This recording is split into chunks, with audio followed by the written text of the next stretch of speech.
see that lump of rock there? I climbed that in my younger days. I went from, where's it gone? Yeah. Sort of like up to that tree there. I couldn't do it now. It scares the hell out of me.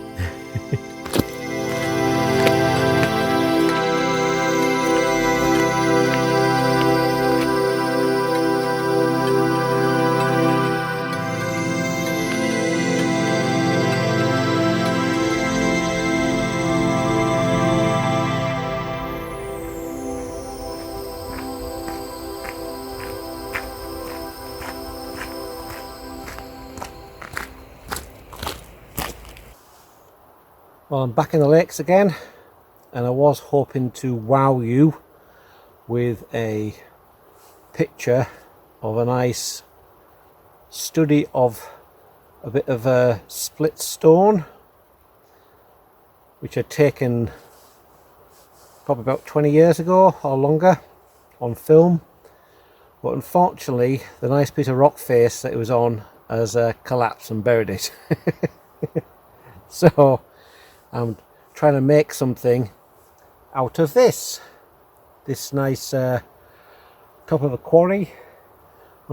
Unfortunately the trees have grown quite a bit since last time, so I can't get a clear view of what I'd normally take, so I'm taking a tighter shot of just the structure of the stone, and hopefully that'll be a pleasing pleasing photograph.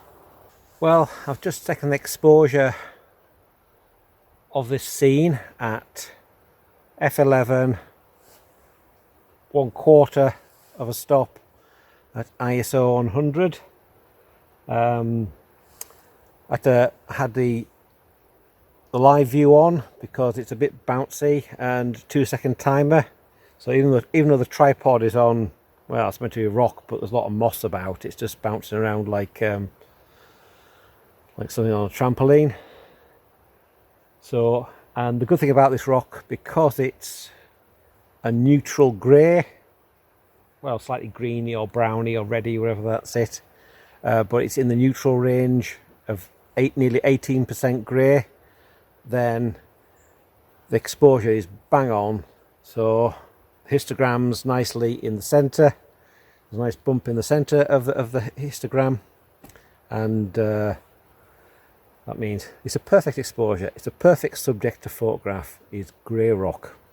Right, I'm going to take a portrait version of this shot, just because with the rocks, the strata, or yeah, so I suppose it's strata, running sort of on an angle from the bottom to the top, I think it looks a stronger composition in the portrait view. So here we go.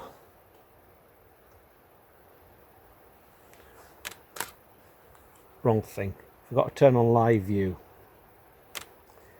So turn on live view, and what the hell is that? 1 second. Oh, I thought there was a twig in it, but it's actually a twig in the scene, but it's actually a crack in the rock.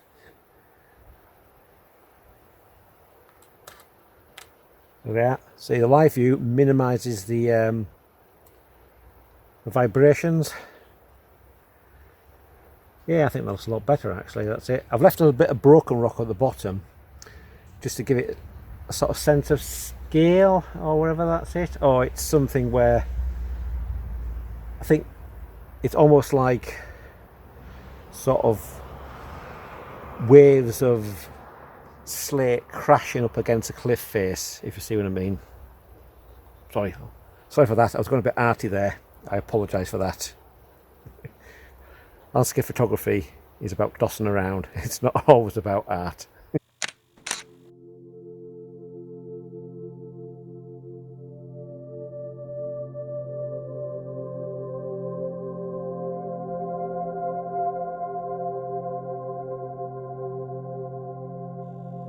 Well, I pushed this one through Luminar's 3 landscape AI again, and had to turn off the top and bottom gradient and add a vignette, and it's done rather well.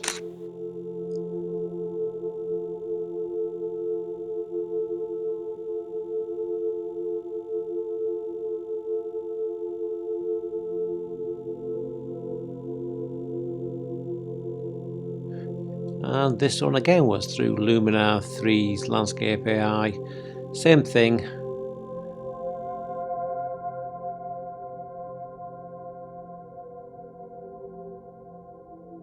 Look at those beautiful curves there. Look at that lovely red, green and blue peaks and the luminosity peak at the bottom.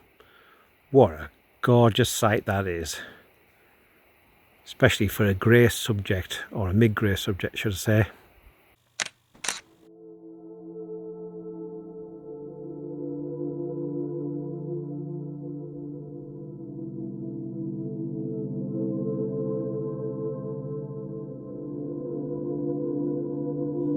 Well, same treatment as the last two.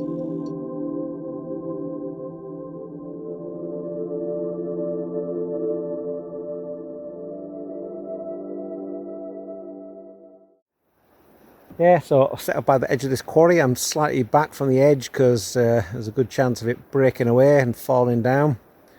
So I think a good, I don't know, average of 5 foot is probably better. Keep away from it, and we'll keep away from the edge. So I tried to make a horizontal composition out of this, but it just didn't work. Of course, you've got those vertical lines up, it sort of draws your eye to the top, so stick with a portrait version of it. And also the transition of the red, well, the grey, bluey grey to the red iron rusty sort of rocks to the top. Looks quite nice. I'm shooting that, what was it, birch tree on the top with the daggers of knife blades of the sharp slate rock, what do I call it, just into the sky, stabbing the sky. So here we go. There we are. I've bracketed, so that's one slightly overexposed, and there should be one. There's one over, or one way. Yeah, and two underexposed. Well, one the correct exposure. So that should be okay. So that'll be, I'll call that a wrap for that one.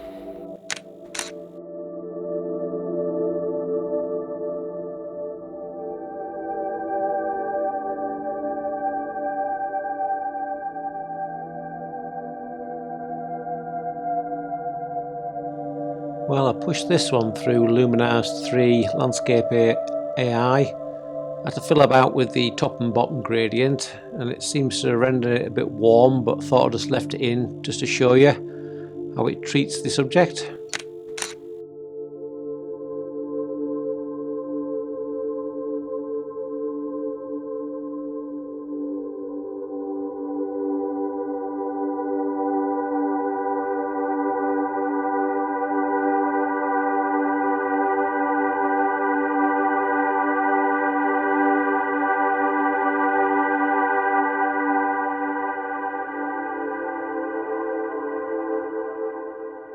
Well, I saw this rock and I thought I'll photograph it. You're probably asking why. That's not the side I'm photographing, that thin slither. So as we come round, you've got this beautiful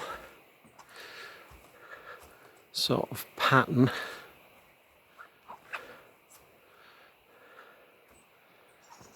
of fractures. Ooh. Yeah, I think that'll be it.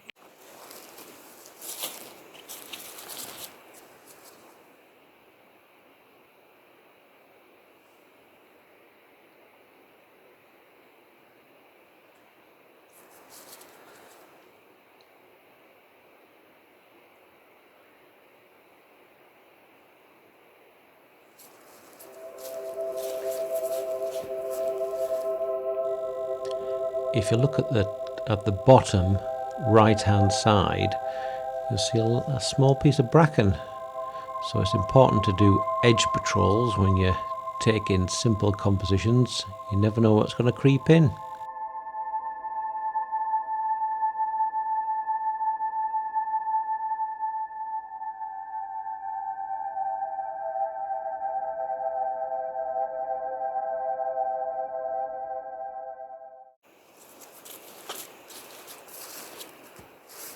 Well, I've just taken a picture of this rock. I've just, because it's mid-grey, I've just gone with what the camera says, and I've checked the histogram, and it's a nice curve. So nothing much in the shadows, plenty in the mid-tones, nothing much in the highlights. There's a few little bright pieces of lichen which I can sort of accentuate using Photoshop trickery. I'll just see how that turns out, and it's quite a nice little picture, I think. So I thought I'll do a tight shot.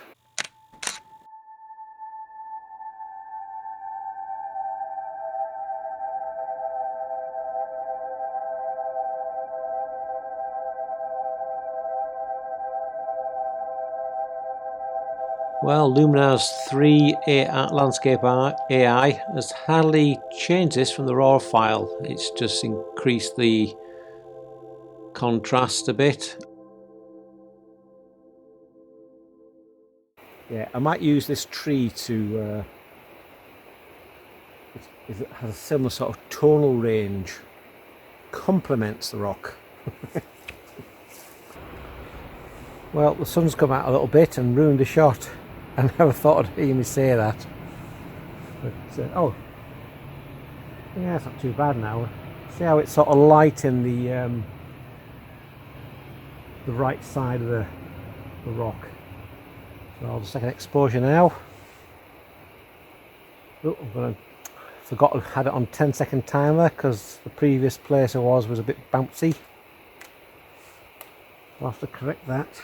So have a look at the histogram. Yeah,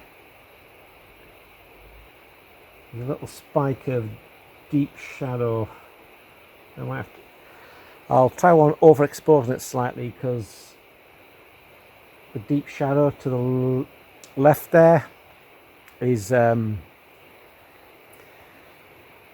it's creating an area that's probably off the histogram, so it'll look like a black cutout, or someone's like cut out a piece of the image if there's no detail in it. So I can afford to push the histogram to the right a bit to add a little bit more exposure in that deep shadow. I might have to recompose, because I think that's going to be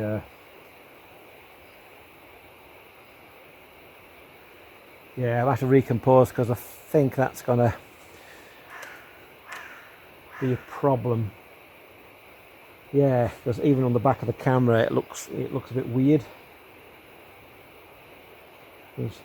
So to reduce it down a bit, I think. So I might go a bit tighter in.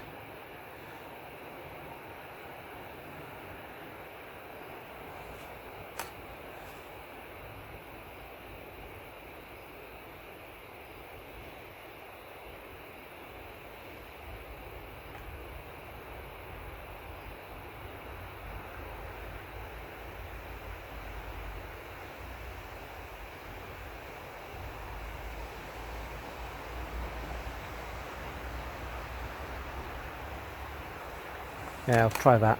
Oh.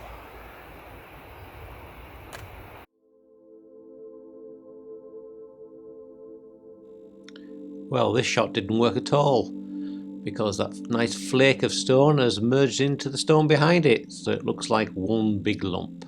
So just ignore this bit. Well, I had to turn off the foliage enhancer on Luminar 3's AI. It went a bit over the top and made it look like fluorescent paint.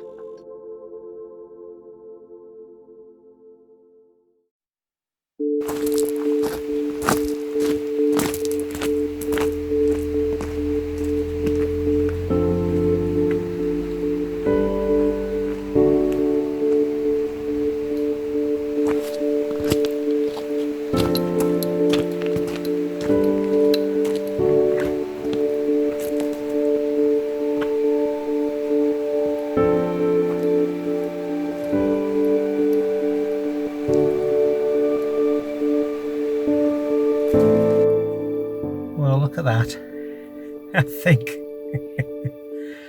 I think they're missing the tourists. Come on.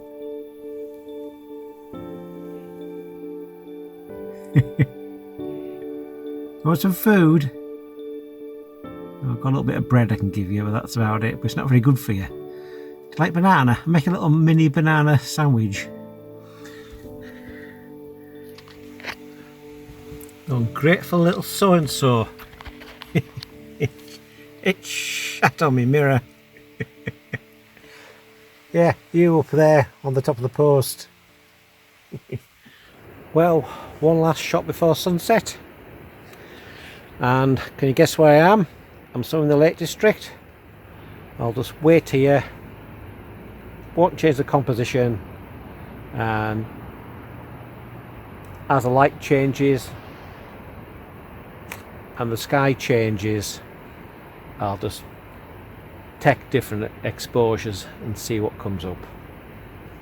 If you take a note of where the exposure meter says it is and then adjust it each time as the light level drops, then it keeps a track of those light levels. And there's another thing you've got to watch out for, is cars on the road with their lights. We make sure they've passed before, otherwise you'll get some light trails. And I think the colour might have peaked because to the left hand side there's not the same amount of colour in the sky, but on the right there's still a bit more, you see, so just to wait and see. Well, there's the back of the camera. You can see some of the blink is on there, but that's probably recoverable in the raw file. And if I put the histograms on, see there's it's quite weighted to the shadows.